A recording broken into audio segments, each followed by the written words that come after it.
Mes très chers amis, est-il possible de vivre des relations égalitaires entre un homme et une femme dans un monde qui ne l'est pas du tout égalitaire ?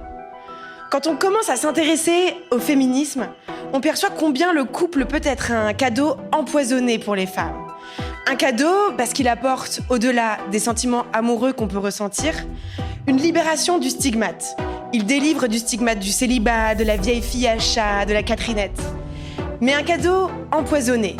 Il est assorti de charges mentales, de charges sexuelles, d'un surcroît de tâches ménagères et d'une injonction plus ou moins inconsciente à mettre ses rêves à soi au second plan.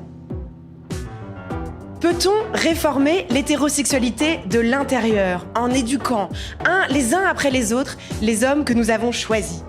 La tâche semble ardue, mais est-ce la seule solution que nous avons ? Je ne sais pas du tout si c'est possible d'aimer et de construire un couple en tant que féministe. Je ne sais pas si l'hétérosexualité est vivable dès qu'on refuse de se plier à ses règles. Je voudrais croire que oui, mais en réalité, je n'en sais rien. Dans ma vie personnelle, j'ai aimé passionnément et j'ai eu la chance d'être aimée passionnément aussi. Mais je n'ai jamais eu un partenaire qui n'a pas cherché à dompter quelque chose en moi. Aujourd'hui, j'ai tendance à croire que le problème vient plutôt du modèle de couple avec lequel on a grandi. Vous savez, c'est ce petit univers reclus, coupé du monde, qui fait passer le reste du monde après soi. J'ai souvent tendance à trouver les célibataires même plus matures émotionnellement, et même parfois plus drôles et plus généreux. Je me suis souvent fait la réflexion que le couple éteignait. Peut-être que vous me trouvez dur quand vous m'entendez dire ça, mais je suis sûre que dans le fond, vous êtes d'accord. Pensez à celle que j'appelle l'amie du déj. L'amie du déj, c'est celle qu'il faut 3 semaines avec qui pour trouver un créneau pour aller la voir. Et encore, il faut se déplacer juste à côté de son travail parce qu'elle est épuisée par ses travaux avec machin. C'est celle qui dit on et nous et qui est maintenant tout le temps fatiguée. C'est celle qui est la même que celle qu'on a connue et qu'on a aimée, mais dont quelqu'un semble avoir baissé l'interrupteur, dont quelqu'un semble avoir baissé d'un cran toutes les audaces. Combien d'amis l'hétérosexualité nous a dérobés ? Et nous, n'avons pas le droit de rêver un autre destin que de devenir une énième amie du déj. Faut-il sauver l'hétérosexualité, la déconstruire, la reconstruire ? Nous allons avoir la chance d'échanger sur ce sujet avec nos invités. Mais moi, il y a quand même une chose que j'aimerais partager avec vous avant. Une chose dont je suis sûre, c'est que l'hétérosexualité politique, il faut d'abord en faire exploser les scripts à l'intérieur de soi, dans son propre cœur. Il faut en détricoter les mensonges. Parce que non, mes chers amis, je suis désolée de vous le dire comme ça, mais non. Chaque pot n'a pas son couvercle. Non, l'amour ne nous cueillera pas au moment où on s'y attend le moins. Et aucun mec ne viendra nous sauver de nous-mêmes. Aucun amoureux ne viendra vivre notre vie à notre place. Un homme ne sera jamais la solution à notre anxiété existentielle. Et oui, pour certaines femmes qui ont connu un MeToo, certaines blessures sont trop profondes et empêchent peut-être d'être en relation affective intime avec des hommes. Oui, faisons-nous l'honneur de nous dire la vérité entre nous. Mais vous savez quoi ? Tant pis. Tant pis, ou peut-être même, tant mieux. Parce que une fois qu'on se libère de la conspiration, de la romance, une fois qu'on se libère des rêves prêts à porter, la vraie vie commence. Renoncer à être normal a été pour moi une des capitulations les plus jouissives. Parce que l'amour existe bien au-delà des cadres rigides et bien au-delà des normes dans lesquelles on veut nous tordre pour nous faire rentrer. Nous avons tous accès au grand amour. Et le grand amour, c'est la relation que nous entretenons, nous, entre notre âme et le monde. Et un des trucs les plus punk, les plus rebelles qu'on peut faire dans notre vie, c'est pas de se foutre à poil ou de se teindre les cheveux ou de se faire des tatouages, c'est d'entretenir ce grand amour. C'est cultiver cette relation entre soi et le monde, les animaux, les amis, la voisin, notre famille, notre communauté, bien au-delà du couple. Parce que non, mes chers amis, notre valeur ne dépend pas de notre statut marital, de combien d'années on est resté avec notre ex, de combien de fois on a été quitté avant d'être quitté. Le système hétéro nous a menti. Notre valeur ne dépend pas de notre capacité à être choisi. Non, notre valeur est infinie juste parce que nous existons.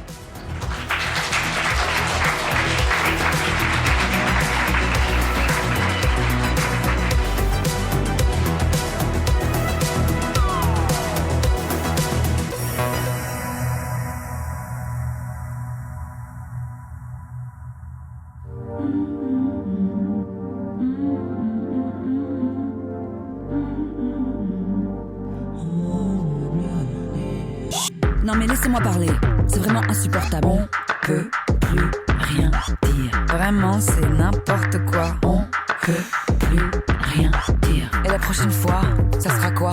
On peut plus rien dire. Qu'est-ce que c'est que ça? On peut plus rien. Bienvenue dans ce nouvel épisode d'On peut plus rien dire, enregistré en public au Point éphémère. Cette semaine, nous tentons de répondre à la question « Faut-il sauver l'hétérosexualité ?» Avec moi, pour tenter de trouver une réponse à cette question impossible, j'ai le privilège de recevoir Juliette Drouhard.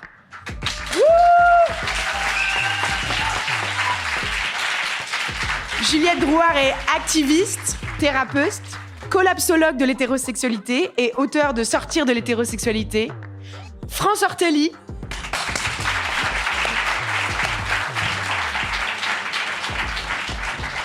France est scénariste, réalisatrice, autrice de Nos cœurs sauvages, spécialiste des nouvelles relations et du célibat. Et Emmanuel Richard.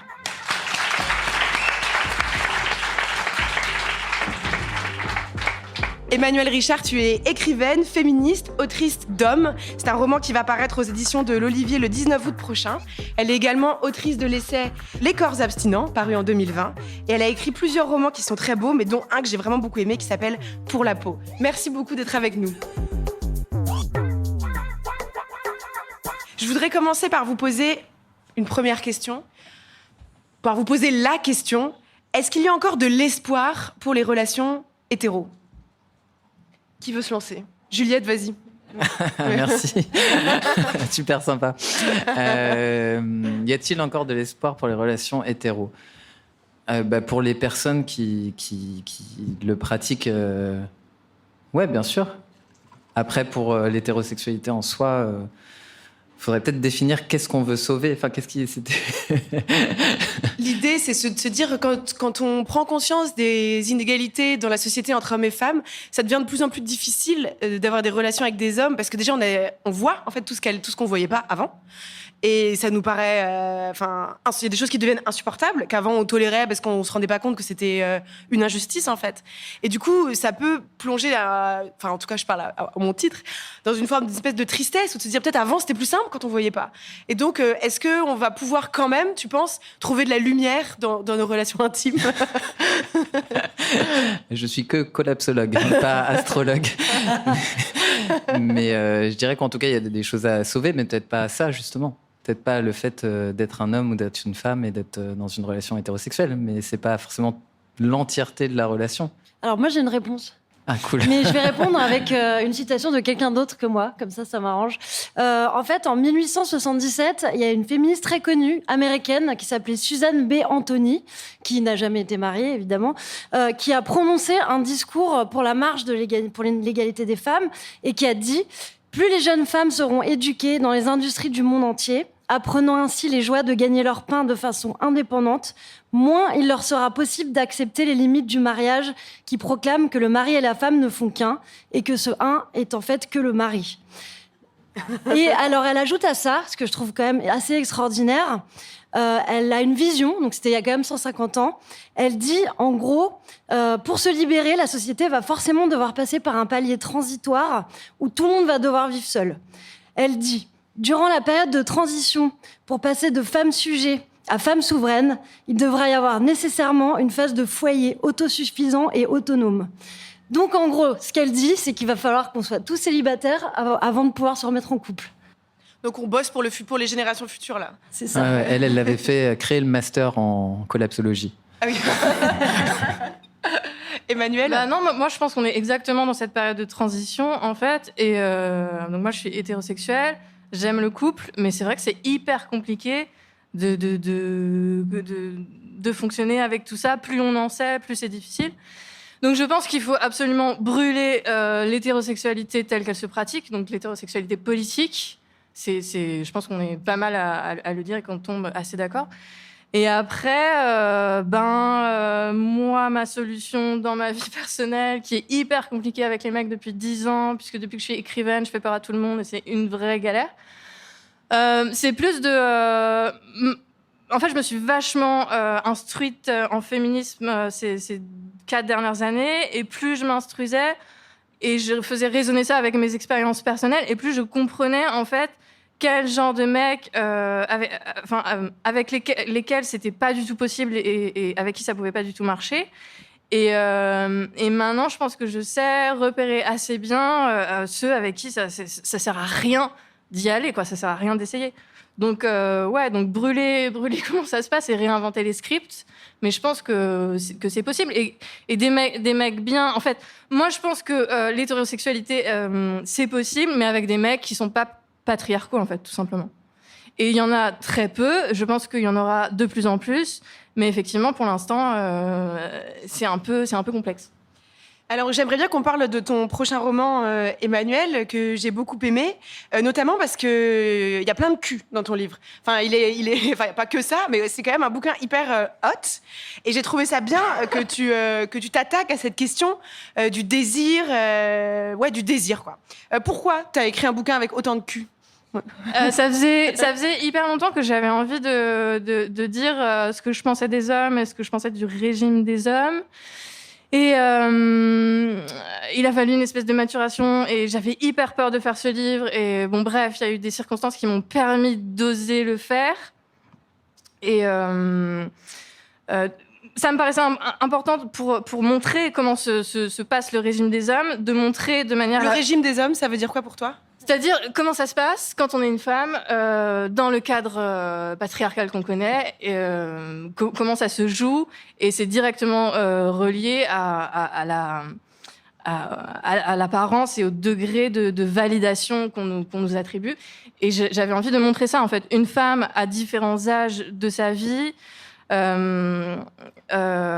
et justement qui dans différents moments où il y a des moments où elle est perçue comme jolie ou comme bonne, il y a des moments où elle est perçue comme moche, et il y a des moments où elle est invisible, et je voulais montrer ce que ça produit dans le rapport aux hommes, dans le quotidien, dans la rue, et aussi dans les relations amoureuses et sexuelles, et dans la séduction, ce que ça produit. Et ça me paraît un peu le cœur du problème, comment se joue la séduction dans l'hétérosexualité, ce truc de... On est dans cette époque où la grande question, c'est le consentement. Je pense que le consentement, c'est pas assez, en fait, parce que le consentement, c'est un truc qui reste quand même assez passif, c'est accepter. Alors c'est très bien qu'on en passe par là, mais je pense que l'étape supérieure, c'est de passer à la question du désir partagé, qui est quelque chose d'actif.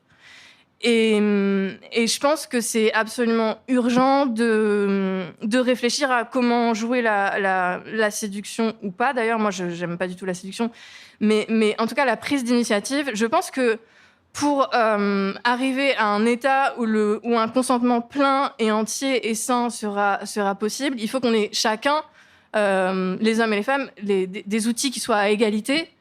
Et tant qu'on n'est pas à égalité dans la prise d'initiative, entre autres, ça ne pourra pas fonctionner. Parce que donc l'histoire dans ton livre, notamment, ton héroïne vit une passion intense lors d'un woofing. Donc un woofing, c'est un séjour à la ferme, avec un homme qui se révèle ensuite être violent, même très violent, très dangereux. Après, il est recherché par les forces de police.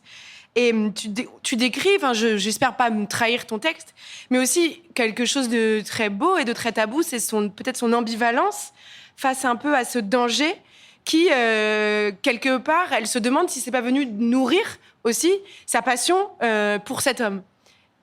Est-ce que c'est ça que tu voulais montrer, que le désir est parfois tellement empreint des forces patriarcales qu'on désire le danger, ou que le désir c'est compliqué ? Enfin, quel était ton intention derrière ça ? Déjà, je voulais montrer deux hommes. Il y a cet homme dangereux qui s'appelle Hayden, qui se révèle être un mec super, super dangereux, puisqu'il commet des exactions sur les femmes, et c'est très grave. Mais ça, en fait, elle le perçoit pas tout de suite. Je voulais montrer deux formes de désir. Donc, il y a le désir avec cet homme-là, qui a un désir assez troublé et ambigu et ambivalent, qui, de son côté à elle, n'est que dans quelque chose de physique. Il n'y a rien de plus. Mais en tout cas, quand s'ouvre cette relation, on est quand même dans un désir réciproque. Après, la retenue, c'est que pour moi, cette relation, elle se noue uniquement parce qu'il y a un contexte. Elle ne pourrait pas se nouer ailleurs. Et après, il y a une scène de violence et elle finit par retourner dans cette relation. Et justement, je voulais montrer le déni qu'on peut faire parfois par rapport à certaines choses qui nous questionnent, ou ce que tu dis, justement, la manière dont la violence, elle est tellement intégrée dans la manière dont ça se joue dans l'hétérosexualité. Et parce que l'interdit aussi, c'est sexy. Enfin, y a pas, c'est vrai, l'interdit, parfois le truc un peu ouh, tu sais pas où tu vas, c'est excitant. Moi, je pense que le désir, en fait, c'est composé d'un truc basiquement biologique qui a à voir avec les phéromones ou je ne sais pas quoi. Après, je pense qu'il y a une énorme part de culturel, de construit.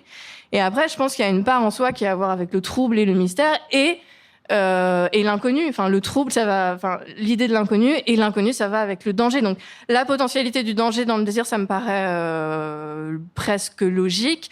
Après, je crois pas avoir montré une femme qui est attirée par la violence. En revanche, elle se retrouve dans une situation où il y a une atmosphère et un climat qui est complètement troublé, et elle se voit, ou en tout cas dans le flashback, elle se revoit faire des choses et elle comprend pas pourquoi elle y est retournée. Et c'est lié à des histoires de précarité, de solitude, etc.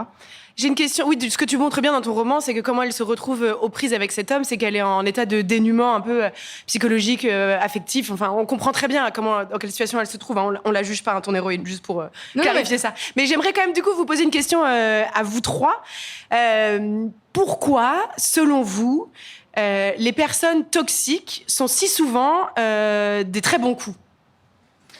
Ben, ça, c'est une bonne question. C'est pas toujours le cas, d'ailleurs. Mais c'est vrai que je pense qu'il y a un vrai truc avec le sexe est une prise de pouvoir. Malheureusement, c'est triste à dire. Et ça a été souvent une prise de pouvoir de l'homme sur la femme pendant très longtemps. Mais il faut déjà réinculquer peut-être à la femme qu'elle aussi...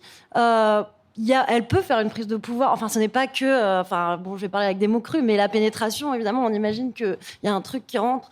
Donc, prise de pouvoir. Mais que nous, on n'est pas juste on ne doit pas juste recevoir ce pouvoir, mais qu'en fait, c'est plus complexe que ça. La jouissance féminine, là, maintenant, il y a un énorme travail de déconstruction de la jouissance féminine pour dire que, justement, c'est pas comme une épée qui rentre dans un... j'arrête avec mes métaphores pourries. On a compris. Mais c'est vrai qu'il y a, en tout cas, une déconstruction autour de la prise de pouvoir à faire, mais qui, moi, en tout cas, ça, c'est mon avis, malheureusement, ne pas être totale, parce que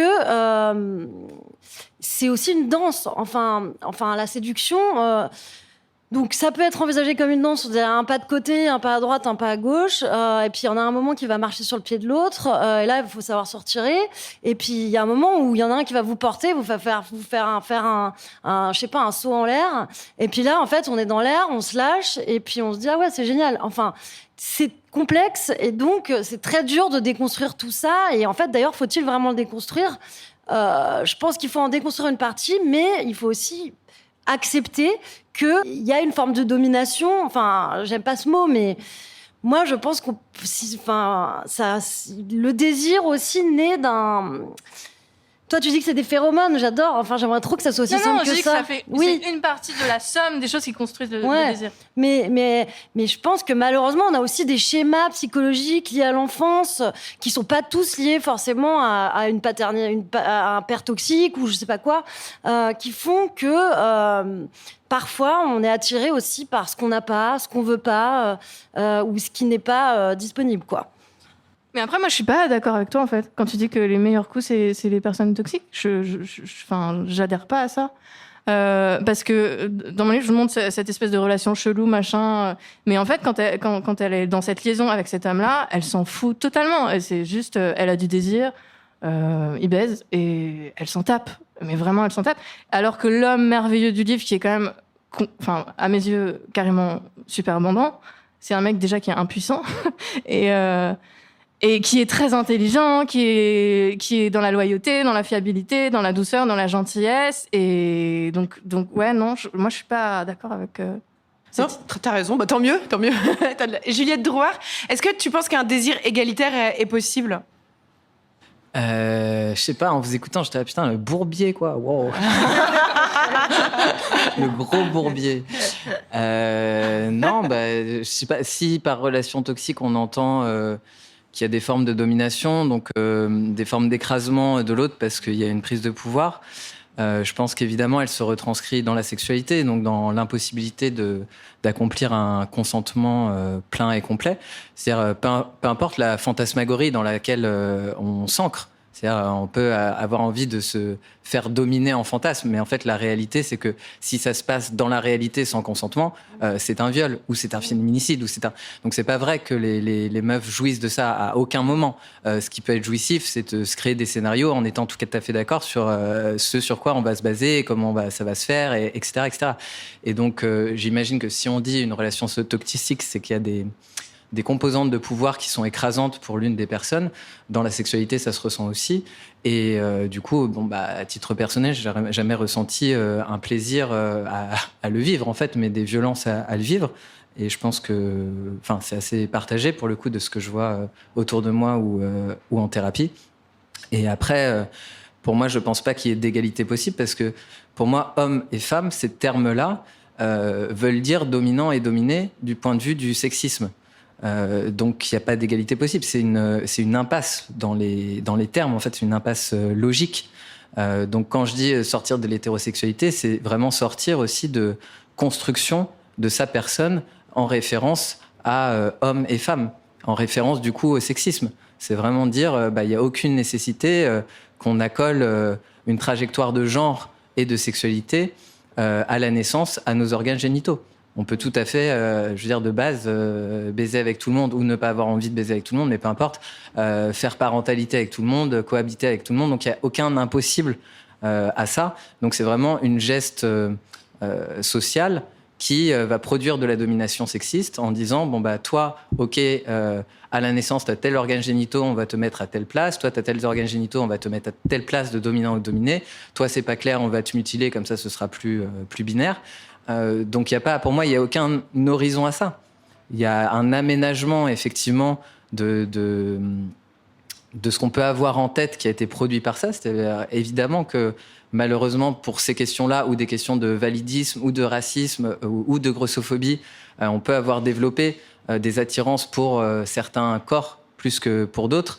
Et après, pour moi, l'idée, c'est pas de se dire c'est bien, préservons-le. C'est plutôt d'en prendre conscience et de gratter des marges de manœuvre. Et je pense qu'il y a toujours des marges de manœuvre qui sont en fonction de plein de choses, qui peuvent être des paramètres tout à fait matériels. C'est-à-dire, à un moment donné aussi, si on parle de l'hétérosexualité, l'hétérosexualité est aussi majoritairement contrainte par les questions matérielles. Donc tout le monde ne peut pas non plus se dire OK, youpla, je vais redécouvrir le monde. Et il y a beaucoup de meufs, par exemple, qui changent de sexualité suite à la maternité, suite à avoir une propriété, une chambre à soi. Donc c'est aussi accepter que tout ne peut pas changer, mais qu'on a quand même une forme de marge de manœuvre. Sinon, ce serait comme dire je vais baiser pareil à 50 ans que j'ai baisé à 16 ans. Ce qui est un délire en soi. Et moi, perso, en tout cas, j'ai aucune... ni homme ni femme transpédéguine. Je vois pas... mon désir s'est beaucoup transformé, a beaucoup changé. Et j'ai l'impression aujourd'hui de voir un peu plus clairement se dessiner que ce dont j'avais pas envie, justement, c'était la domination. C'est pas ne pas avoir envie de certains organes génitaux. En fait, j'en ai rien à branler. Aujourd'hui, j'ai envie de ken avec des PD. J'ai pas envie de ken, par contre, avec des hommes cis-7, tu vois. Mais parce que c'était la question de la domination. Oui, je comprends. C'est pas la question des formes de corps ou des... Donc pour moi, quand je dis sortir de la sexualité, c'est sortir aussi des envies d'appartenance. Oui, c'est pas forcément homme-femme. se forcer à pécho quelqu'un du même sexe que soi ou quoi que ce soit. C'est être dans des relations qui soient purement égales. Ou en tout cas qui tendent à ça, qui essayent. L'horizon, en tout cas, ouais. L'horizon, pour c'est moi, ça. ce serait d'essayer de tendre à ça, et ce qui voudrait tendre à ne plus passer par les catégories homme-femme. France, or, toi, tu as écrit ton livre. Au début, tu as cette phrase que je trouve en tout cas, qui moi a fait écho chez moi. Tu dis que ce livre est né d'un désir de comprendre. Tu écris un désir de comprendre comment notre rapport à l'amour a pu autant changer depuis l'époque de nos parents et de nos grands-parents. Lorsque nos grands-parents parlent de leur histoire, tout paraît simple. Quand j'interroge des gens autour de moi, tout semble compliqué. Est-ce que tu as davantage compris ? J'ai écrit un livre de 270 pages et je n'ai toujours pas compris. Et j'aimerais tellement vous dire que j'ai compris. Non, mais en tout cas, ce qui est sûr, c'est que, en fait, on a quand même, on a évolué d'un modèle rationnel. Avant, donc à l'époque de nos grands-parents, on se mariait à peu près dans 4 rues. Il y a des études qui ont été faites aux États-Unis. Les conjoints se rencontraient à peu près à 5 à 10 blocs d'écart. Donc, en gros, on se mariait avec son voisin. Et pas plus.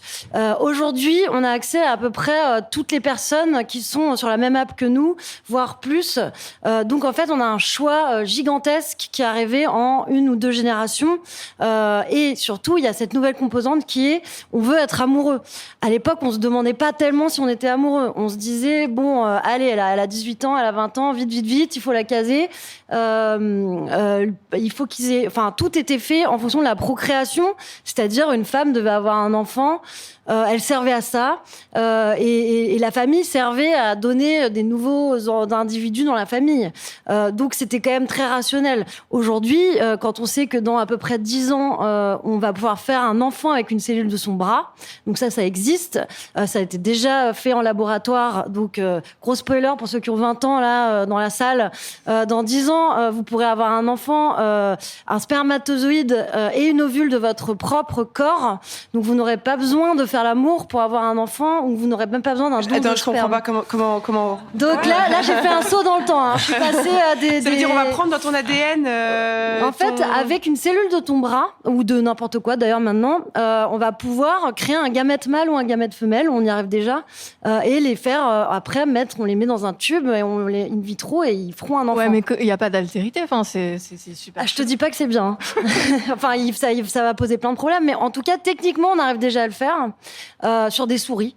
Et en gros, j'avais interviewé une chercheuse à UCLA qui me disait dans à peu près 10-15 ans, ça va poser un énorme problème. Et en même temps, c'est une solution pour plein de couples, justement homosexuels, par exemple. Et donc voilà, il y a tout ça pour vous dire que avec la technique, avec la science, on a aussi pu pulvériser tous ces modèles familiaux. Et c'est quand même un truc... Enfin, moi, je trouve que c'est une très bonne chose. Donc, pour revenir à ta question, que je n'ai toujours pas répondu à la réponse à la question, non, mais en gros, on a développé tout un tas de nouveaux comportements. Aujourd'hui, faire couple, ce n'est plus avoir un enfant ou fonder une famille, c'est aussi être en colocation. Aujourd'hui, moi, je remarque qu'il y a quand même une tendance que je trouve assez intéressante, c'est que plutôt que de se focaliser sur un amour unique, on va mettre ses œufs dans plusieurs paniers. On va par exemple développer ses amitiés, donc tout son réseau amical qui va passer par peut-être sa colocation, ses potes, ses copines, etc. On va mettre peut-être l'amour sexuel qu'on va développer plus avec des plans d'un soir ou des rencontres qu'on va pas forcément revoir tout le temps, ou le polyamour ou autre chose. Et on va avoir aussi de l'amour virtuel, entre guillemets, qui est un peu l'équivalent de l'amour manuscrit qu'il y avait à l'époque de nos grands-parents où ils s'écrivaient des lettres et tout, que là on va plus mettre dans des fantasmes amoureux qu'on va avoir dans des sites de rencontres où on va en fait ghoster la plupart des personnes et ne jamais les rencontrer en vrai par peur d'être déçus.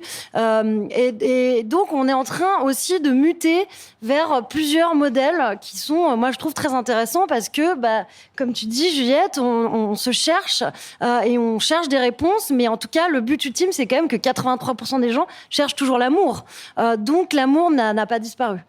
Ce que je trouve aussi, ce qui m'a vraiment éclairé à la lecture de ton livre, c'est que tu expliques qu'aux États-Unis, il y a plus de personnes célibataires aujourd'hui qu'en couple. À Paris, 1 appart sur 2 est occupé par une personne qui vit seule. À Los Angeles, 70% des femmes sont célibataires. En fait, l'hétérosexualité telle qu'on nous l'a vendue, telle qu'on nous fait croire en disant tout le monde est comme ça, c'est la norme, elle est déjà morte. On vit déjà dans l'après, en fait. C'est ça qui m'a... Je me suis dit, waouh, en fait, c'est ouf, on vit dans une fiction, quoi. Donc ça, c'est quand même le grand secret dont personne ne parle, et c'est pour ça que je voulais écrire ce livre, c'est qu'on est quand même aujourd'hui dans une société de célibataires. Le couple n'est plus la norme. Aujourd'hui, aux États-Unis, il y a plus de gens qui vivent seuls que de gens qui vivent en couple.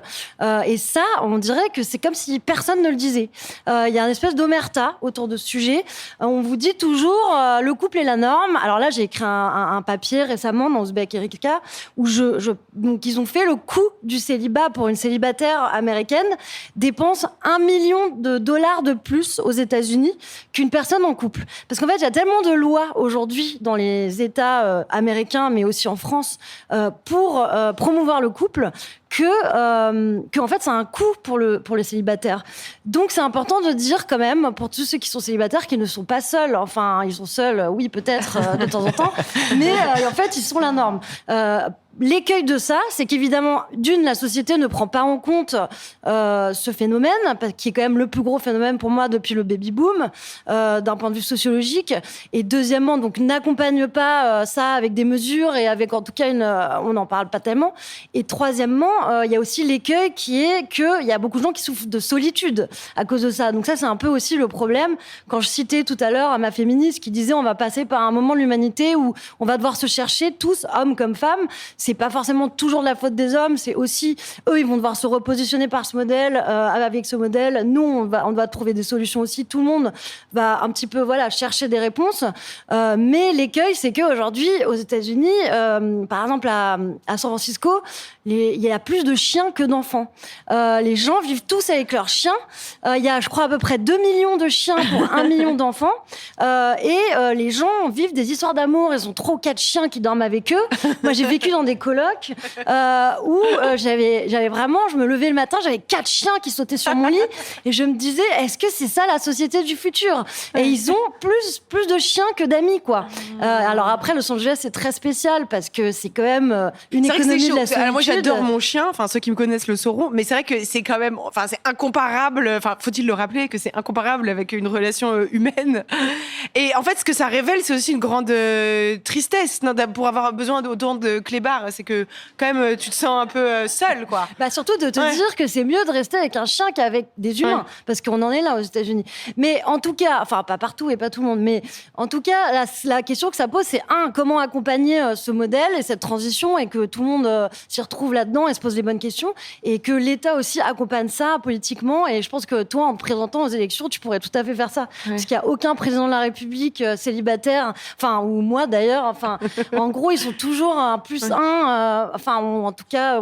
France, ton slogan, ça pourrait être « Il suffira d'un bras ». Combien de couples nous ont été volés par l'hétérosexualité? Deuxièmement, le plus important, c'est aussi non seulement d'en prendre conscience, mais de pas en souffrir. C'est surtout ça, de pas se dire qu'on subit ce phénomène-là, mais au contraire se rendre compte qu'on a une chance extraordinaire de pouvoir le faire et d'aller vers l'autre avec encore plus de bonheur, de pouvoir rencontrer l'autre et de construire d'autres modèles. Tu as raison. C'est bien parlé, bravo. J'aimerais revenir, Emmanuel, aussi sur ton roman. Alors, l'ensemble est très beau, mais il y a un passage aussi qui m'a particulièrement interpellée. Tu écris « C'est juste un homme, me suis-je dit. Juste un homme de plus à exposer son désir sans préambule ni temps mort, ni le moindre souci du contexte. Comme ils le font presque toujours. Enfantins, décomplexés, centrés sur leur pulsion sexuelle, méduses banales à satisfaire comme des nécessités. » Alors, méduses banales à satisfaire comme des nécessités, j'ai trouvé que c'était hyper beau, hyper poétique et en même temps hyper percutant comme formulation. Parle-nous des méduses. Qu'est-ce que ça veut dire pour toi? En fait, là, je parle des pulsions qu'on a tous en soi. Et je pense que c'est vraiment bien qu'on soit sorti. Enfin, je crois que ça y est, on est sorti de la légitimation des besoins des hommes par l'idée que leur pulsion serait vraiment incontrôlable, etc. Donc, on est sorti de ça. Après, pour moi, le patriarcat, il est fondé sur la masculinité virile. Cette masculinité virile, culturellement, elle ruisselle sur toutes les masculinités. Et je trouve qu'il y a une majorité d'hommes, même ceux qui ont l'air super et un peu déconstruits, etc., je trouve qu'il y a quand même une majorité d'hommes qui fonctionnent dans la verticalité. Pour moi, en fait, la virilité, c'est la verticalité. C'est un rapport au monde complètement vertical, soit dominant, soit dominé, soit dans l'autre sens. Et j'ai vraiment l'impression que les mecs, la plupart, sont dans un truc d'absence d'empathie, de c'est mon désir et point barre et peu importe celui de l'autre en face. Un truc vraiment de soi à soi. Et l'idée d'un rapport vertical avec le monde, avec l'autre, avec la nature, avec les animaux. Et ça, c'est super grave, en fait. Ça a des conséquences dramatiques. Et c'était l'idée que je voulais essayer de montrer avec cette image-là, en gros. Oui, c'est ce que Sandrine Rousseau appelait l'économie de prédation, qui est liée aussi au patriarcat. C'est on se jette sur la planète, on pille ses ressources de la même manière qu'on attrape une meuf qu'on veut pécho, quoi. Ça part un peu de la même idée que ton désir est souverain. Ouais, c'est ça. C'est mon désir et moi-même et ce qu'il y a en face, on s'en fout un peu, quoi. Et c'est super grave. Et je trouve que même les mecs qui sont pas dans une virilité revendiquée ou qui n'atteignent pas cette virilité hégémonique, ils sont quand même dans ce truc de verticalité. Et je pense que ça, c'est en train d'être corrigé par et je pense que ça va prendre du temps, mais qu'on va quand même vers ça. C'est en train d'être corrigé par la construction d'un regard féminin extrêmement puissant et solide et qui est en train de se déployer un peu dans tous les champs artistiques. Je pense qu'on est en train de produire de nombreuses représentations qui forgent ce regard féminin, qui va tendre, je l'espère, mais je crois que ça va marcher, un miroir aux hommes, parce que les hommes n'ont pas de regard sur eux-mêmes, selon moi. Ils sont vraiment dans un truc là, je reprends une idée de dépente, c'est ne pas avoir de corps, ne pas avoir d'âge, je trouve qu'il y a vraiment un problème d'absence de regard sur soi. Et je pense que les mecs vont s'améliorer avec ce miroir tendu par l'époque et par les femmes. Ce que j'ai trouvé aussi très fort, c'est que tu disais, dans la société capitaliste, on passe tous d'une posture de dominant à dominé, enfin soit homme-femme, mais aussi dans nos interactions à cause du classiste. Dans une journée, on passe on est soit dominant, soit dominé dans plusieurs types de nos interactions à cause des dominations économiques et capitalistes. Et tu écris, il s'agit d'identifier les ressorts émotionnels de la domination, reconnaître qu'à chaque fois qu'on a le pouvoir de menacer ou d'humilier une personne, de créer chez l'autre de la peur et de la honte, on joue de la domination. Et c'est malheureusement à la portée de chacun d'entre nous. Et c'est ce que tu disais sur la honte, où tu nous le rappelais tout à l'heure, que tu avais dit cette phrase très forte, que dès qu'on ressent de la honte, ça veut dire qu'il y a eu quelque part domination. À un moment donné, en tout cas. Oui, en tout cas, là, c'était juste d'écrire que on peut, et c'est hyper important comme tout le monde le sait, voilà, de voir par grands ensembles un peu de classes et les groupes sociaux qui peuvent être dans des rapports de domination. Et maintenant, avec l'intersectionnalité, forcément qu'on s'inscrit dans des complexités de ces rapports-là qui vont être tournants en fonction du racisme, du classisme, du sexisme. Et nous aussi, parfois, on est aussi en posture de et on domination. a tous, à un moment donné, en tout cas, un pouvoir sur les autres. Après, effectivement, on en a plus ou moins de manière très matérielle et concrète en fonction de nos appartenances et nos situations. Mais de toute façon, on a toujours, à un moment donné, en tout cas, la possibilité d'un pouvoir sur l'autre ou d'un écrasement de l'autre. Donc c'est vrai qu'il y a... pour moi, c'est aussi penser les choses de manière générique et les ramener aussi à soi dans qu'est-ce que je produis au quotidien. En tout cas, est-ce que je suis dans des formes de consensus, de consentement, ou à quel moment je suis dans un rapport de force, en fait, avec l'autre. Ça me fait penser à Rebecca. Rebecca, dans ton bouquin, c'est une successwoman américaine, californienne, donc qui te décrit qu'elle a une liste de critères avant de se mettre avec quelqu'un. Donc on se dit ok, fine. Sauf qu'elle a une liste de genre 50 critères. Ouais. Donc mignon, premier critère. Bon, ça. Qui ne veut pas d'enfant, deuxième critère. Enfin, en fait, elle a une liste comme ça. Alors ça, pour moi, voilà, on fait la transition mais c'est vrai que la question, c'est peut-on vivre dans une société où il n'y a pas d'abus de pouvoir ? La réponse est évidemment, on en rêverait tous, mais comment faire ? Bon, c'est vrai que déjà le régler d'un point de vue intime, c'est déjà une première solution. D'essayer de comprendre les mécanismes pour tous se poser la question à un moment ou à un autre, mais même quand on dit passe-moi le sel à son conjoint, j'ai envie de dire, et que parfois on fait des trucs quand même vraiment bizarres à la personne qu'on date ou qu'on fréquente ou avec qui on est maqué ou même avec ses copains. Parfois on fait des trucs quand même, mais c'est juste d'avoir donc cette conscience-là. Mais c'est vrai que globalement, donc pour revenir à Rebecca, cette américaine qui a et c'est pas parce qu'elle est américaine, mais un peu quand même. Mais en gros, elle a donc sa checklist de ses 40 possibilités. C'est d'être toujours dans cette espèce de rapport consumériste où le désir a toujours le dessus sur tout. C'est quand même un peu ce qu'on nous apprend si vous avez fait un peu de pub ou c'est bon, il faut éveiller le désir du consommateur. C'est le premier truc. En fait, on est quand même dans une société du désir. Enfin, ça, c'est pas moi qui l'ai inventé, hein. Beaucoup de gens qui ont écrit là-dessus, mais en gros, c'est la pulsion qui prime, quoi. Toujours. Et ça, c'est vrai que c'est compliqué à comprendre, mais quand on voit que, par exemple, à Los Angeles, moi, je voyais, c'est quand même des énormes entreprises, c'est des conglomérats. Enfin, pour revenir à des trucs, c'est peut-être un peu cliché, mais par exemple, Google, qui a... en fait,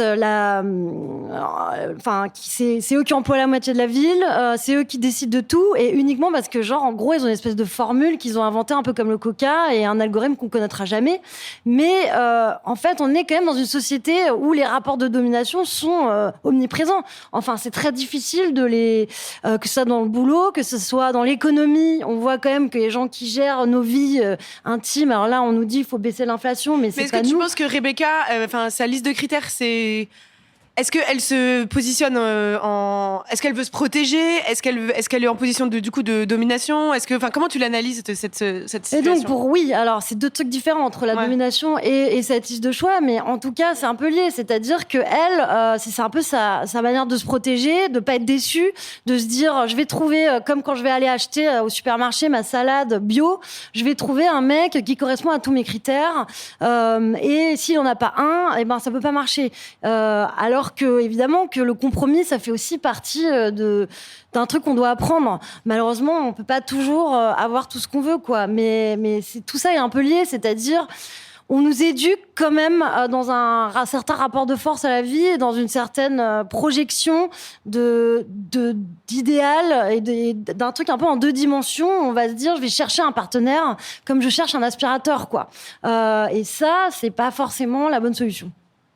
Eh ben, merci beaucoup, Jules. Je suis contrainte de vous interrompre pour une petite poignée de secondes. On se retrouve tout de suite.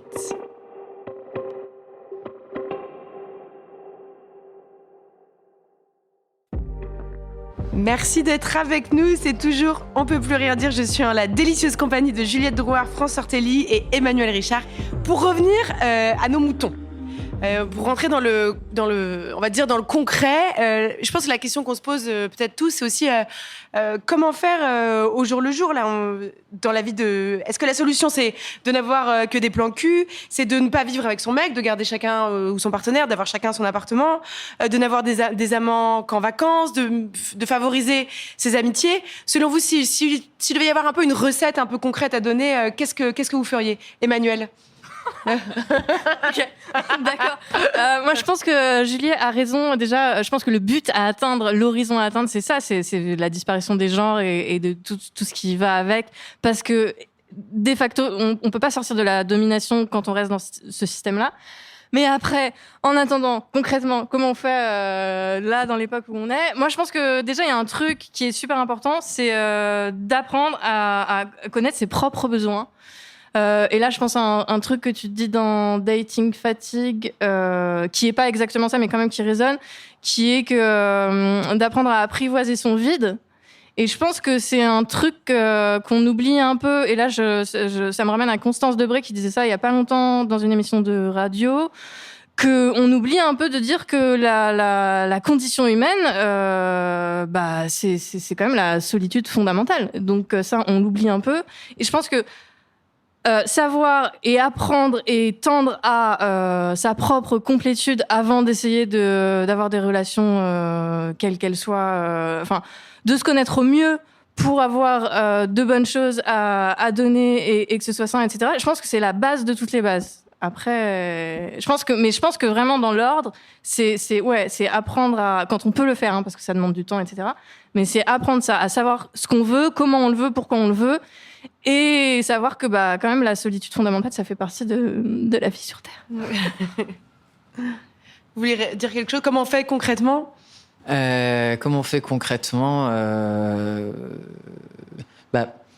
peut-être il y a quand même encore une fois, peut-être je radote, mais il y a quand même une immense contrainte à devenir un homme et devenir une femme ou à entretenir des rapports hétérosexuels. Donc c'est des contraintes de violence. Hein. Encore une fois, si vous restez pas dans ces cases-là, c'est des insultes, c'est des viols, c'est se faire frapper.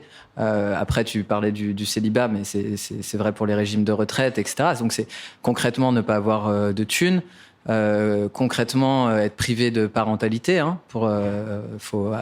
après, oui, il y a des niches de PMA qui sont trouvées, mais il faut absolument ressembler le plus possible à l'hétérosexualité. Ce qui est toujours pas, évidemment, les personnes trans, les personnes gays sont toujours privées de parentalité. Je veux dire, c'est pas les gamètes qui manquent. Hein. Si on prend là la salle, il y a de quoi. Hein, tu vois, en une soirée, c'est fait. D'ailleurs, ça peut être. On peut plus rien faire. Après, on peut plus rien dire. Tu vois, ça peut être un thème party. Voilà, ça peut être un thème de soirée. Mais ce que je veux dire, c'est que voilà, il y a des violences quand même extrêmes qui sont derrière, parce qu'il y a aucun intérêt pour, on va dire, pour plus de 50% de la population à rester dans ce game-là. Donc, je pense que les premières choses à faire, ça passe quand même par une transformation sociale et, in fine, quand même, ce qui est la manière la plus facile de compter la domination, c'est l'argent, en fait. C'est l'argent comptant. Donc, c'est redistribuer matériellement, en fait, pour que les personnes puissent avoir des formes d'autonomie et du coup, des vraies formes de choix. Parce que sinon, c'est pas des choix, en fait. En plus de, évidemment, tout ce qui est développé aussi par beaucoup de militanteuses, c'est-à-dire les représentations culturelles, parce qu'on est abreuvé de c'est quoi l'amour, c'est quoi être sexy, c'est quoi être machin, c'est quoi ces trucs, qui vont dans le sens, évidemment, de toutes les formes de domination, hein, de la blanchité, de la validité, du capacitisme, etc., et aussi de la cis-hétérosexualité. C'est ça. Être jolie, c'est ça. Évidemment qu'on va pas vendre la bouche camionneuse comme étant un modèle qui est joli. Parce que voilà, on veut continuer ce sexisme et cette attribution, encore une fois, de genre. Donc je pense que ça passe vraiment par le côté matériel, en fait, aussi des choses pour redonner des possibilités de choix.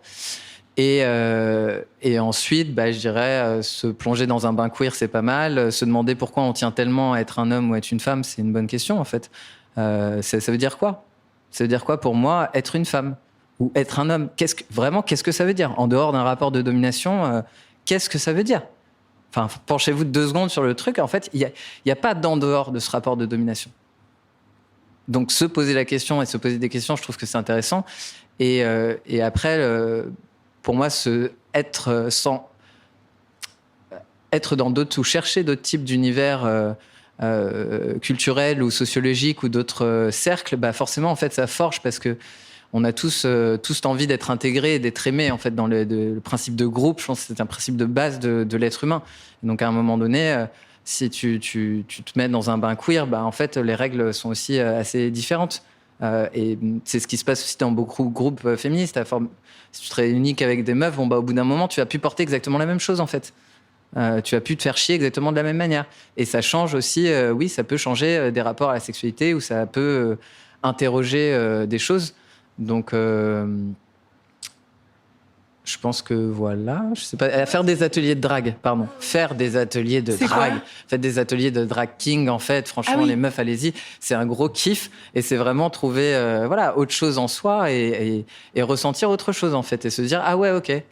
Ça existe chez moi. Et je pense que ça, c'est hyper important. Enfin, moi, ce que j'adore dans ce que tu dis, c'est que c'est vrai qu'il y a ce truc vachement de développement personnel, il faut essayer de comprendre qui on est, comment on est, etc.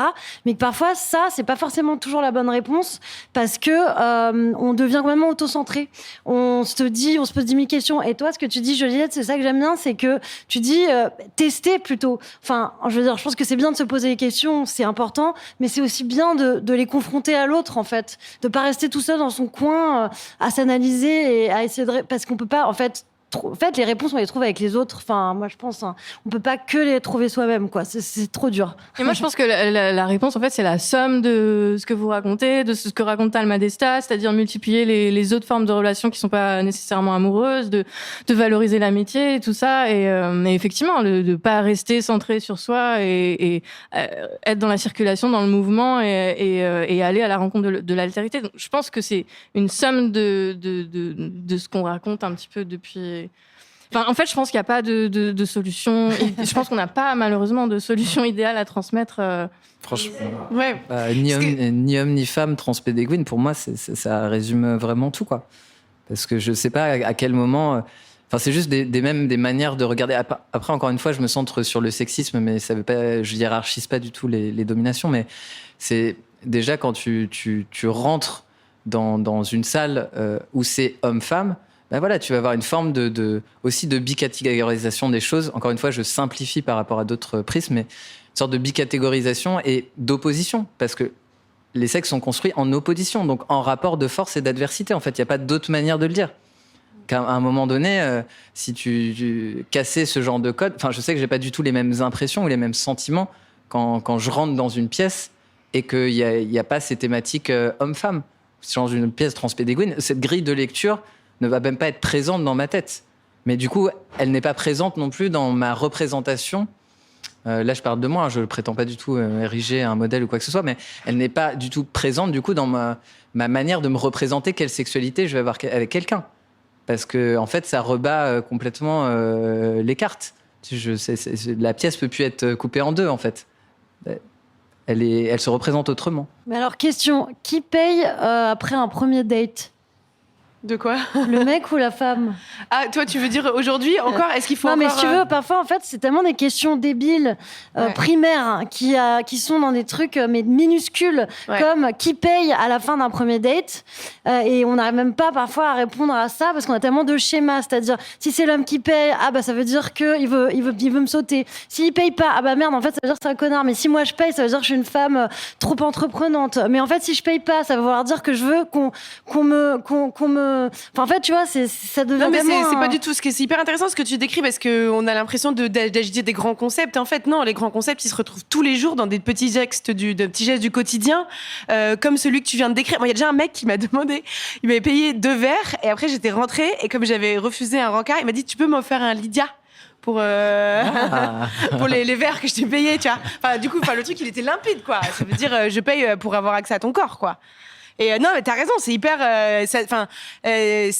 Tout ça, ça a rien de théorique en fait. C'est très pratique, c'est dans la vie de tous les jours. Moi, j'aurais quand même tendance à. Moi, j'avais appris si c'est gratuit, c'est toi le produit. Et donc, paye tes drinks si tu peux, quoi. Après, c'est facile de le dire quand tu peux. Pour être libre de choisir, non? Ça fait longtemps que je fais plus de ce genre de date, ouais. Mais je sais pas, moi je prendrais la thune, quoi. Je me dis tant qu'à faire, franchement, c'est niqué partout, tu vois. Si tu peux même plus gratter, j'ai l'impression qu'on te la met grave à l'envers, tu vois. C'est genre déjà tu ramasses sur tous les pans et maintenant en plus on te sort ah ouais mais toi t'es féministe donc je vais pas payer pour toi et tout. Non mais je serais là franchement en paye, mais pour tout, tu vois.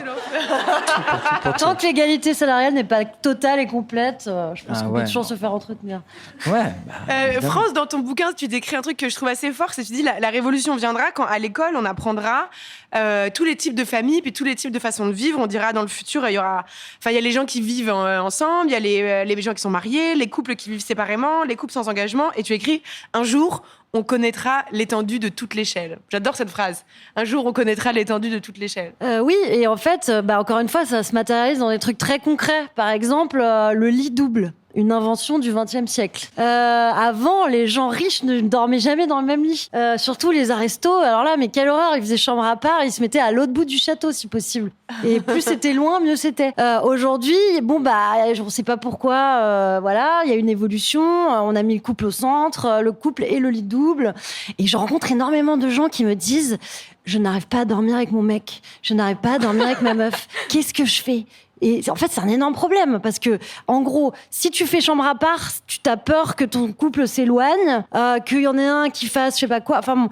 Et juste, moi j'adore parce que c'est cristallisé juste dans un mini détail soit qu'il aille voir ailleurs, soit qu'il se sente abandonné, soit que toi t'ailles voir ailleurs, soit que t'aies recours plus à la masturbation et pas lui, ou inversement. Après, tu sais, alors il y en a, elle me disait bon, on l'a fait, mais en fait après j'allais gratter à sa porte le soir, je savais plus, un jour il m'a pas ouvert, j'ai cru qu'il était en fait il dormait. Bon, bref. Donc juste avec ça, le lit double, on voit l'étendue du problème et du débat. J'ai pas vraiment en effet, je pense que ça cristallise bien le problème. Voilà. Emmanuel, toi, ton bouquin avant le prochain, donc qui s'appelle Homme, c'était le livre que tu as écrit précédemment, c'était les corps abstinents. C'était une enquête auprès de personnes qui ont plus de rapport, je sais pas comment le dire, enfin les corps abstinents, qui sont abstinents tout simplement. Moi, j'avais choisi de le définir et de le circonscrire à les personnes qui n'ont plus de sexualité partagée. Parce que l'abstinence, en fait, ça peut s'appliquer à tout. Donc, plus de sexualité partagée alors qu'ils aimeraient en avoir eu, au fond. Et est-ce que, du coup, il y a quelque chose en toi qui s'est réparé ou qui s'est apaisé suite à l'écriture de ce livre? Est-ce que ça t'a permis après d'écrire le prochain? Est-ce que ça t'a ouvert les chakras? Est-ce que ça m'a ouvert les chakras? En fait, il y a un moment, moi, j'ai vraiment une vie amoureuse, sexuelle, affective catastrophique depuis 10 ans. Et vraiment, ça a commencé à la seconde où je suis devenue écrivaine. Et depuis, apparemment, je terrifie tout le monde. Et je pense qu'il y a vraiment un truc de pouvoir, machin, qui se joue. Donc, vraiment, l'abstinence, c'était une grosse problématique. Et j'avais envie de discuter avec plein de gens pour réfléchir à ça et comprendre des trucs. Et il y a eu un moment, en fait, j'ai décidé de faire un peu comme ce que tu dis, François Ortilli. J'ai essayé et en fait, j'ai bougé et en fait, j'ai quitté Paris. Et il y a un truc qui s'est dénoué à l'étranger. Et je ne sais plus quelle était. C'était quoi la question de base? Non, c'est du coup, est-ce que enquêter sur l'abstinence, qu'est-ce que ça t'a fait, comment ça t'a fait bouger, voilà. En fait, de réfléchir à la problématique homme cis, femme cis, comment ça se passe les relations et tout depuis 4 ans, ça m'a fait comprendre pourquoi je fais peur. J'ai mis 10 ans à comprendre, mais non, ça y est, j'ai compris. Et alors, qu'est-ce qui fait peur? En fait, je suis une femme qui pense, qui écrit des livres, donc il y a un statut perçu comme intellectuel. Je suis un peu médiatisée quand je sors un livre, donc. Mais ça, je pense que c'est un truc qui fait peur à tout le monde de manière dégenrée, le fait d'être médiatisé. Il y a le fait que quand on écrit des romans ou quand on raconte une histoire, on est du côté du pouvoir quand même, puisqu'on choisit comment on la raconte. Et aussi, je m'empare pas mal de la question de la sexualité. Alors là, beaucoup plus avec le livre Homme, mais j'ai toujours écrit là-dessus parce que ça m'intéresse vachement à plein d'égards. Et je crois qu'il y a aussi ça dans le régime patriarcal, c'est que dès que les femmes s'emparent des questions de sexualité d'une manière ou d'une autre, même en faisant de l'humour, ça panique en face parce que dès que les mecs sont pas du côté dans la position d'être les maîtres de la sexualité, il y a un truc de panique qui se déclenche. Et donc, de réfléchir à tout ça, ça m'a fait comprendre à qui je fais peur, pourquoi je fais peur, et moi, exactement vers quel mec ne plus jamais aller. Parce que je pense que j'avais un truc un peu de... Donc là, c'est très concret, je mets en résonance avec mon expérience. J'avais un truc pendant très longtemps d'attirance pour la sensibilité, qui va souvent avec de la fragilité. Et il se passait un truc assez récurrent de compensation avec les mecs en face, qui était un peu dans les nègres ou un peu dans le truc de me casser pour compenser. Les nègres, c'est un concept masculiniste où on te fait un compliment et on te rabaisse en même temps. Genre, t'es jolie pour une fille aux cheveux gras. En gros, moi, j'ai toujours... Ce qui m'arriverait plus aujourd'hui, quoi. J'ai pas de cheveux, je précise. Ah oui, t'as raison. On n'est pas à la télé, Judith, oui. Vas-y, excuse-moi. Non, mais en gros, je pense que j'ai toujours vraiment cherché, mais de toutes mes forces, l'égalité dans la relation, et ça a toujours été très compliqué. Et donc là, j'ai repéré qu'en fait, les mecs sensibles et trop fragiles, en fait, ça marche pas parce que les mecs surcompensent et me cassent tout le temps, et en fait, c'est horrible. Donc je sais, j'ai appris cette chose très simple, que je dois juste m'intéresser à des mecs qui sortent un peu qui sont pas sexistes, qui sont le moins patriarcaux et qui sont très bien dans leur peau, en fait, tout simplement. Donc j'ai appris ça en réfléchissant. C'est une grande leçon que je vous transmets. Alors, on va bientôt passer à l'échange avec la salle, mais j'aimerais vous poser une dernière question. Le dernier chapitre de ton bouquin, Juliette, c'est je sais pas comment l'appeler, c'est peut-être une dystopie ou une projection d'un monde non binaire où le concept de famille, de faire famille est complètement différent. Est-ce que la révolution passera par le fait de découpler l'amour romantique de l'affiliation? L'affiliation, ça veut dire le droit de faire famille. Est-ce qu'il faut, en gros, penser comment tu construis ta famille différemment de ton crush? Enfin, pourquoi? Moi, je trouve qu'il y a quelque chose de très empouvoirant de se dire que tu peux dissocier les deux. Parce que le stress qu'on met sur les femmes hétéros, de l'horloge biologique et du fait de trouver un géniteur, c'est vraiment les pires... les pires menottes ou la pire muselière qu'on peut mettre aux femmes. Non, mais en tout cas, c'est une des choses qui va avec, encore une fois, ces assignations de genre et un rapport obligatoire de mise en relation continue et intensif, quoi. Mise en relation, c'est-à-dire d'hétérosexualité, dans le sens où voilà, on construit deux hommes-femmes et on doit se mettre en rapport continuellement. Et effectivement, le fait d'avoir circonscrit ou de faire penser que reproduction, parentalité, dans le sens de coït reproductif et parentalité étaient absolument liés, donne un très grand pouvoir aux constructions du coup homme-femme hétérosexualité, parce que qu'est-ce qui reste aux autres si ce n'est d'être solo sans enfant, et ce qui peut être un désir, mais ce qui est aussi souvent une souffrance, et notamment parce que les canaux de transmission de ce qu'on est, enfin ça convoque énormément de choses, la trace, du coup son rapport à sa vie à soi, etc., ne peuvent plus être placés. Et donc c'est sûr que le fait en tout cas décorréler la parentalité de la question de l'acte de reproduction et de la famille hétérosexuelle, forcément que c'est une des choses qui fait bouger le reste, vu que là ça finalement c'est une sorte de pouvoir en fait qui est gardé pour moi pour obliger à la cis-hétérosexualité. C'est vraiment évidemment un truc très très fort et très puissant. Une forme de contrainte. Ouais. Bien sûr, parce que tu sais ce que tu perds en fait. Et moi, quand j'étais plus jeune, mais voilà, les meufs plutôt, on va dire, d'orientation sexuelle hétéro, enfin peu importe, en fait, ça veut pas dire grand-chose, mais que je datais, en fait, je pouvais tout de suite savoir une sorte de... Bon, je faisais pas vraiment des stats au sens mathématique, parce que je suis nul en mathématiques, mais bon, sur 10 personnes, j'arrive quand même à tirer des stats. Je peux savoir par avance si à un moment donné, il va y avoir une fin d'amorosité ou pas, en fonction de est-ce que ces meufs avaient des enfants. Et je savais très bien que les meufs qui avaient des enfants, c'était pas la fin de notre histoire. Je savais que cette histoire, elle allait durer. Alors que je savais que si les meufs avaient pas d'enfants, à un moment donné, même si c'est pas conscientisé, c'est-à-dire à quel point on est travaillé au corps. C'est-à-dire c'est pas un truc où je vais décider que je vais mettre fin à mon crush parce que j'ai pas... Non, ça peut d'ailleurs être dans un mode de calcul plus pragmatique ou plus dit, mais ça peut être aussi totalement inconscient. Mais le résultat statistique était le même. C'est-à-dire qu'il y avait très peu d'espoir pour cette relation-là. Alors que, ouais, une meuf, je me dis, quand elle a sa maison, elle a ses gosses, je sais que là, c'était possible. Il y a quelque chose qui pouvait se jouer.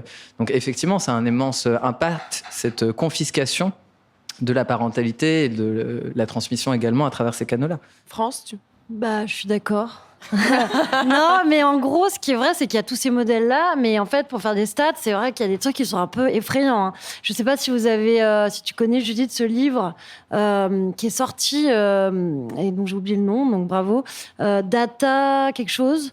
Donc c'est quelqu'un qui a travaillé pendant très longtemps pour OkCupid et qui a sorti tous les chiffres d'OkCupid c'est les dessous des algorithmes et on se rend compte que la moyenne d'âge rêvée pour un homme, quel que soit son âge, pour la femme idéale, c'est toujours 21 ans. Quel que soit son âge, hein. Donc qu'il ait entre 18 ou 77 ans, il choisira toujours entre 21 et 23 ans. Alors que pour les femmes, c'est toujours le même âge que soi. Plus ou moins à 2 ans près. Donc quand on a 40, on va choisir quelqu'un de 40. Et inversement, parce qu'il faut aussi quand même taper sur les femmes qui sont pas toujours, parce que c'est aussi ancré aussi dans notre... les femmes vont toujours aller vers des hommes qui gagnent plus qu'elles, ou qui ont un milieu socio-économique, en tout cas d'après leur profil, plus élevé qu'elles.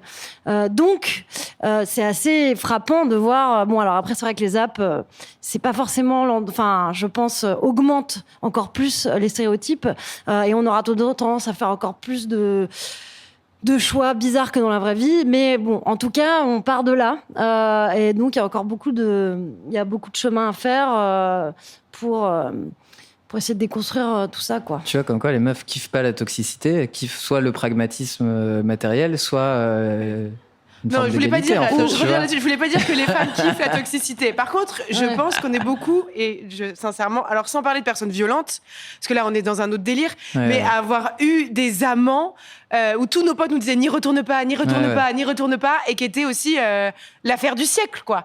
Mais qui en même temps avait des comportements. Le mec qui répond jamais aux messages, qui t'écrit qu'à 3h du mat, et toi t'as cours parce que bah. Mais ça, c'est dans toute la littérature. Non, enfin, excusez-moi, je Ouais. pense que je suis pas la seule à avoir vécu ça quand même. Non, Enfin, bien sûr, bien sûr. C'est vrai, moi aussi. Bien sûr. C'est ça que je voulais dire par les personnes toxiques sont des bons coups. Ouais, C'est pas bien les sûr. mecs qui te frappent, qui te. Enfin voilà, c'est ça que je voulais dire par là. Fuis-moi, je te Ouais. fuis. Non, attends, qu'est-ce que c'est déjà? Ouais, ouais. Fuis-moi, je Ouais, te fuis-moi, suis. je te suis. Oui, bah, il Mais ça, faudrait c'est fuis-moi, je vraiment te une fuis. Ça serait plus sociabilisation drôle. à la violence. C'est vraiment une C'est ça. érotisation de l'hétérosexualité, en fait. On ça. nous apprend que c'est quelque On chose. nous apprend que c'est ça aussi qui est qu'on considéré aimerait, comme désirable voilà, qui est inconsciemment. considéré comme Parce que désirable. si le mec te rejette, c'est hyper tordu. Ça veut dire qu'il considère que t'es pas digne de lui et dans le fond t'es d'accord parce que t'as été baigné de misogynie et c'est tragique en fait. En fait, c'est tragique cette l'histoire que je raconte. Ah, je suis parce que d'accord. si, moi, je suis hyper d'accord. on a Je été- dis, je plus sois. Et puis surtout, on a été élevés comme étant des proies un peu. Enfin, on est censé attendre que le mec vienne nous proposer d'aller danser au bal, tu vois. Alors que maintenant, heureusement, on peut aussi aller Danser au bal. non, mais le alpaguer bourré en lui disant viens, on va danser un slow en plein milieu d'une rêve queer. Super, et ben ce sera le mot de cette première fin. Merci beaucoup pour cet échange passionnant. Et merci au Point Éphémère de nous avoir accueillis. Merci à vous qui nous écoutez, qui êtes venus nous voir. Merci à notre chargée de production, Charlotte Bex, elle est là-bas. Merci à Elisa Grenet qui nous a réalisé. Et merci à Naomi Titi qui a trouvé le titre « Faut-il sauver l'hétérosexualité ?» On peut plus rien dire, c'est le podcast de débat de Binge Audio. C'est tous les vendredis sur toutes les applis. J'espère que vous allez vous abonner. Merci.